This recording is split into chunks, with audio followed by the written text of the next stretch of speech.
बिस्मिल्लाहिर्रहमानिर्रहीम। अस्सलामु अलैकुम वरहमतुल्लाहि वबरकातुहू।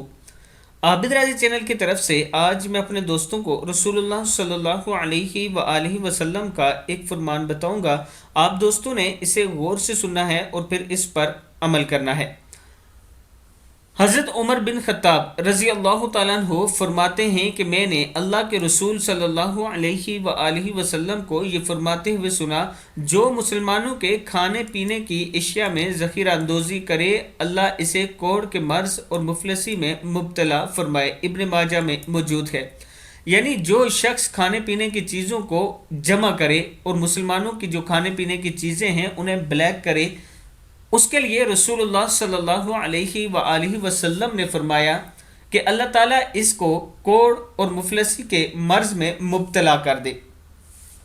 अब ताजर दोस्त जो हैं वो ये हदीस सुन लें। ख़ास तौर पर पाकिस्तान में ये आम है कि चीनी को ब्लैक कर दिया जाता है, ज़ख़ीरा कर दिया जाता है, चावल को कर दिया जाता है, आटा कर दिया जाता है। यूँ ये चीज़ें महंगी हो जाती हैं और फिर ये इससे मुनाफा कमाते हैं। ऐसा मुनाफा भी हराम होता है जो आप किसी को तकलीफ़ देकर कमाएं। और ये बद्दुआ जो रसूलुल्लाह सल्लल्लाहु अलैहि वआलिहि वसल्लम ने दी है, ये हर उस शख्स के लिए है जो ऐसा करता है, चाहे वो जितना नमाजी हो, चाहे वो जितने हज कर ले, जितना परहेज़गार हो।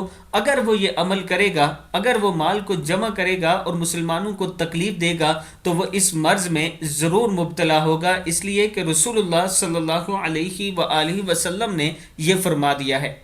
मैं अपने दोस्तों से गुजारिश करूंगा कि इस वीडियो को आप दोस्तों ने आगे ज़रूर शेयर करना है। अस्सलामु अलैकुम वरहमतुल्लाहि वबरकातुहू।